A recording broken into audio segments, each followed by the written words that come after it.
So let us remind ourselves that the whole reason that I made this journey in the first place, and why did I become so entrenched into Christianity and the church and everything, was because from a very little girl I wanted God.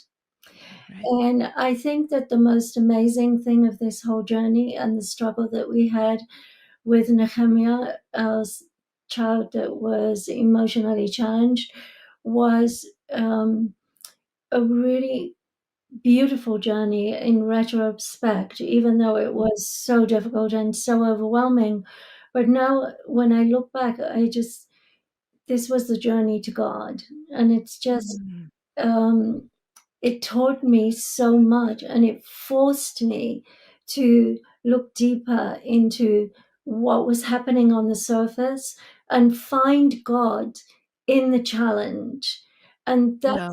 that's the amazing thing of the entire journey to me, is that in a certain way, I think I remember saying before in the first recording that we did, that I was so frightened of hell, and Mm. I really was so obsessed with this. And I just think that in God's way of drawing us close, that He taught me that there is no place devoid of Him, Mm. Mm. and He's Wow. everywhere. And so that was a really incredible, valuable lesson to me. That's But of course, you don't learn a lesson like that in 1 year or two. right, I was just gonna say that's amazing that you can look back now and really see that, but I'm sure as you were going through that, it was I know, very hard to see. but it was a gradual journey. So Mhm. actually, we had our first child, and everything was fine and dandy. But I did have a hard time nursing him, and so we had pretty much a second child a year later. Um, Mhm.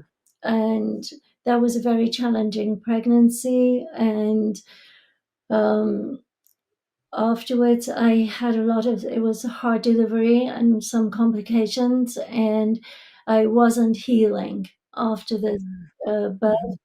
And even 6 weeks after the birth, I was still burning with fever every day, and Oh, wow. a lot of stitches, and they didn't heal. And then one day I said to my husband, well, the stairs are a little bit steep. We were on the fifth floor in an apartment. And I said, I'm, I'm feeling the stairs, something wrong with my knees. And then the Mm. next day I woke up, and all of a sudden I couldn't even move. And Wow. um, I was eventually diagnosed with rheumatoid arthritis. Um, Mm. and then, cut a long story short, um, that was when we were still living in Israel. And then we came to America for 3 months because my husband said, let's go to America and get proper care, because this was 40 years ago now. And so in Sfat, 40 years ago, there wasn't the big hospitals and the technology and everything that they have now. So my husband said, let's go to America and get proper care, and you'll get better, and then we'll come back. But we ended up staying 10 years in Wow. America. That was actually also very, very special, and I feel very much part of the healing process. Was that I was 9.5 years in this very, very strict Christian cult. And then by divine providence, I was 9.5 years in Crown Heights, in the Mm. periphery of the Lubavitcher Rebbe. And Mhm. I really, really feel that even though I wasn't necessarily so well enough to be able to deal with the crowds and the rummage in 770, Right.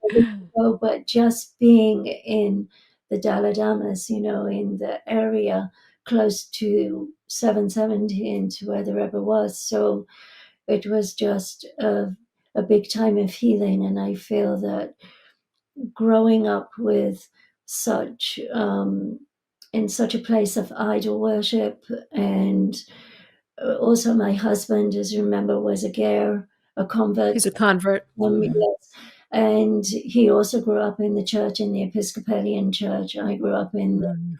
Pentecostal church, but I just feel like being close to a tzaddik like that on a day-to-day basis, like, help to take out all of that negativity and rummage, and just allow us to really, really connect with God.